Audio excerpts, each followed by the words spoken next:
भागलपुर जिले के बिहार विधानसभा चुनाव के प्रथम चरण में 2 विधानसभा सुल्तानगंज और कहलगांव में 28 अक्टूबर को मतदान होना है। सुल्तानगंज विधानसभा से कुल 18 प्रत्याशी और कहलगांव से कुल 15 प्रत्याशियों ने नामांकन किया है। स्कूटनी के बाद प्रचार प्रसार शुरू हो जाएगी। डीएम सह जिला निर्वाचन पदाधिकारी प्रणव कुमार ने बताया कि मतदान की सारी तैयारी चल रही है, लेकिन कहलगांव जाने के रास्ते NH 80 के सवाल पर उन्होंने बताया कि 10 अक्टूबर से 17 अक्टूबर तक NH 80 की 30 किलोमीटर तक सघन मरम्मती होगी ताकि मतदान तक सड़क मोटरेबल रहे। जिलाधिकारी प्रणव कुमार ने कहा कि जो भी ऐसे प्रत्याशी जिसके खिलाफ आपराधिक इतिहास रहा हो, वह प्रत्याशी 3 बार अपने से प्रेस के माध्यम से अपना पूरा डिटेल प्रकाशित कराएंगे।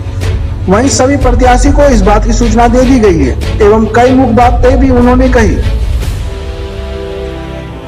दूसरी ओर भागलपुर एसएसपी आशीष भारती ने बताया कि 2 फेज में मतदान होना है।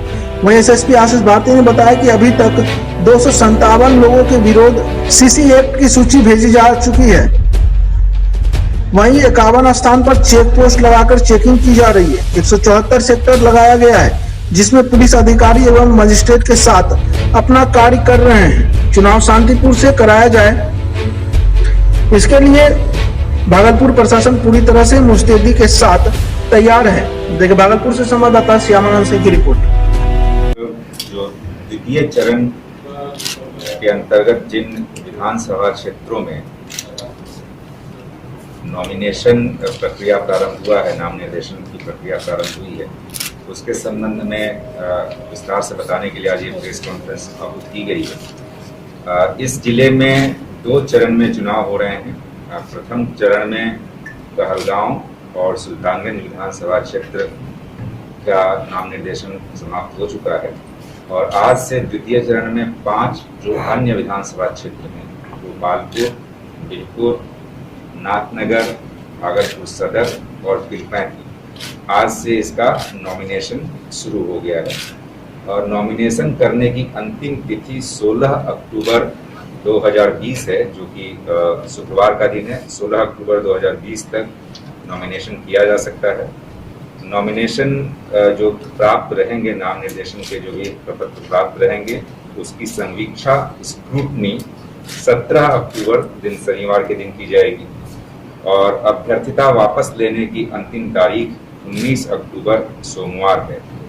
और पूरी यह निर्वाचन प्रक्रिया जो वोटिंग होनी है, इसका 3 नवंबर को मतदान होना है इन 5 विधानसभा क्षेत्रों में। इन सभी 5 विधानसभा क्षेत्रों में जो निर्वाची पदाधिकारी हैं, भागलपुर सदर के लिए अनुमंडल पदाधिकारी, जो कि अपने अनुमंडल पदाधिकारी के कार्यालय प्रकोष्ठ में उनके यहाँ नाम निर्देशन प्रपत्र प्राप्त किए जाएंगे।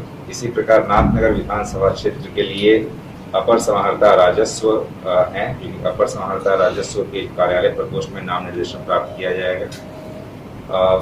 बीरपुर के लिए भूमि सुधार उप समाहर्ता नौगछिया निर्वाची पदाधिकारी हैं, उनके द्वारा भी DCR के कार्यालय प्रकोष्ठ में नाम निर्देशन पत्र प्राप्त किया जाएगा। इसी प्रकार गोपालपुर के लिए अनुमंडल पदाधिकारी नौगछिया निर्वाची पदाधिकारी हैं, उनके द्वारा भी अनुमंडल पदाधिकारी के लिए निर्धारित चिन्हित कार्यालय प्रकोष्ठ में निर्वाचन प्राप्त किया नाम निर्देशन पत्र प्राप्त किया जाएगा। पीरपैंती के लिए, जो कि सुरक्षित सीट भी है, यहाँ के लिए DCLR कहलगांव निर्वाची पदाधिकारी हैं, उनके द्वारा भी DCLR के लिए निर्धारित जो कार्यालय प्रकोष्ठ है, उसमें नाम निर्देशन पत्र प्राप्त किया जाएगा। 2 फेजेज में यहाँ भागलपुर में चुनाव होना है, तो उसको लेकर के अभी तक कुल 257 लोगों के विरुद्ध CCA का प्रस्ताव समर्पित किया गया है, जिसमें से कई लोगों के विरुद्ध जो फाइनल आदेश है वो भी प्राप्त हो गया है। हम लोग आपको जो अपडेटेड जो डेटा है वो शेयर कर देंगे, किनके विरुद्ध प्रस्ताव समर्पित किया गया है। और चेक पोस्ट और बैरियर आप लोग देख रहे होंगे कि कई जगहों पे शहर में उसके लिए चेकिंग चल रही है। 51 स्थानों पर चेक पोस्ट और बैरियर लगा करके उसको चेकिंग कराया जा रहा है और हम लोग को जो CAPF उपलब्ध हुआ है 8 कंपनी, उसके माध्यम से हम लोग जो महत्वपूर्ण जगह है वहाँ पे चेकिंग भी करवा रहे हैं और साथ ही साथ जो वारंटी और अपराधी की गिरफ्तारी और बूथ वेरिफिकेशन और जो वल्नरेबल जो टोले हैं वहाँ पे जो वल्नरेबल लोग हैं उनके बीच में जो कॉन्फिडेंस बिल्डिंग मेजर है उसको कराया जा रहा है। 174 सेक्टर लगाया गया है जिसमें जो पुलिस पदाधिकारी और बल मजिस्ट्रेट के साथ प्रतिनियुक्त है, जो कि लगातार भ्रमणशील रह करके जो वल्नरेबल टोलों को चिन्हित करके वहाँ पे कॉन्फिडेंस मेजर चला रहा है। और 18 एसएसटी टीम है और 15 एफएसटी टीम है जो कि लगातार चेकिंग कर रही है या भ्रमणशील रह करके जो भी मामले आते हैं मॉडल कोड ऑफ कंडक्ट से संबंधित उसको निराकरण कराती है।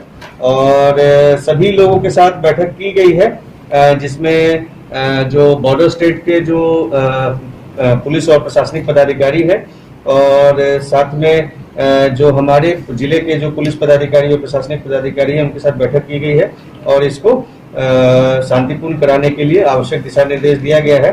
और अभी तक करीब 15 से 51 आर्म्स का सत्यापन किया गया है और साथ में उसमें से 220 को जमा भी करा लिया गया है, डिपॉजिट कराया गया है।